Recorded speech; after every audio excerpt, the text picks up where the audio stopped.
सासे बर' हौवा गोमादों। गावनि नखर संसारखौ सालायनो गुबुनाव रां आर्जिनो थांनाय सासे बर' हौवाया गोमानानै दं। गोमानाय सुबुङा बे सावगारियाव नुनायानो बहाबाफोर नुयोब्ला 9678373338 जानबुं अनजिमायाव मिथिहोहर। गोमानाय सुबुंनि मुङानो जाबाय किथेर बर', अदालगुरि जिल्ला डिमाकुसि सिमलिगुरि गामिनि थागिबि। मिथिनाय बादिब्ला बोहैथि दाननि थांनाय 4 खालार खालिनो अरुणाचल प्रदेशआव खामानि मावनो होननानै ओंखारलांदोंमोन। नाथायबा किथेर बर'नि बिसिया खौरां लाहरनायाव दिनैसिमबो खौरां मोनाखै। जायनाखि किथेर बर'नि मबाइला सुइच अफ जाना दं। फारसेथिं खामानि मावग्रा लोगोफोरनाव सोंहरनायाव खामानि मावग्रा लोगोफ्राबो गावसोरजों सौहैयाखै होननानै फोरमायहरदों। फिसायनि बेबादि जेबो खौरां गैयैखौ लानानै बिसिया दा जोबोद दुखुआव दं। बेखौनो सोरबाफोर किथेर बर'खौ बहाबाफोर नुयोब्ला 9678373338 जानबुं अनजिमायाव मिथिहरनो खावलायदों अनसुलि बिसिया।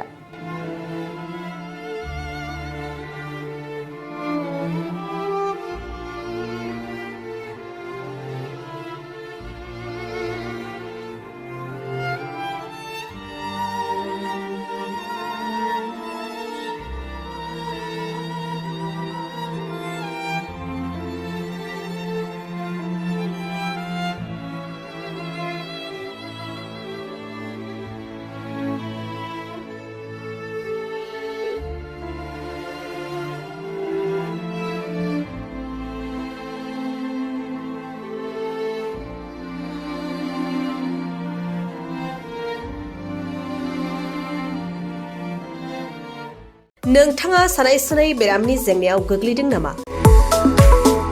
जुदि नोंथाङा सानाय सुनाय दंब्ला जिंगासिनांगौ गैया। चिरां जिल्लानि बेंटल गेट साफागुरियाव दायो एसआइ निउर' थेरापि सेन्टार दंसै। बे थेरापि सेन्टाराव नोंथाङा गोरलैयैनो देहानि सानाय सुनायखौ फाहामथाय लानो हागोन। बे आथिं सानायानो जाग्रोदों, ओमफ्राय जानाया एसे सिगांनिफ्रायनो जाखादों, ओमफ्राय बिदिनो गुबुन गुबुन मुलि जाबाबायदों, ओमफ्राय हामाखै। दिनैनि ट्रिटमेन्टआनो आङो एसे मोजां मोनसिनबाय। जेरै सिं सानाय, आफादावदै सानाय, मोदोम जरा सानाय, आइजोफोरनि जेंना, खर' सानाय बायदि बेरामखौ फाहामनाय जायो। लोगोसेयैनो बे सेन्टाराव थानानै फाहामथाय लानो हानायनिबो सुबिदा खालामदों।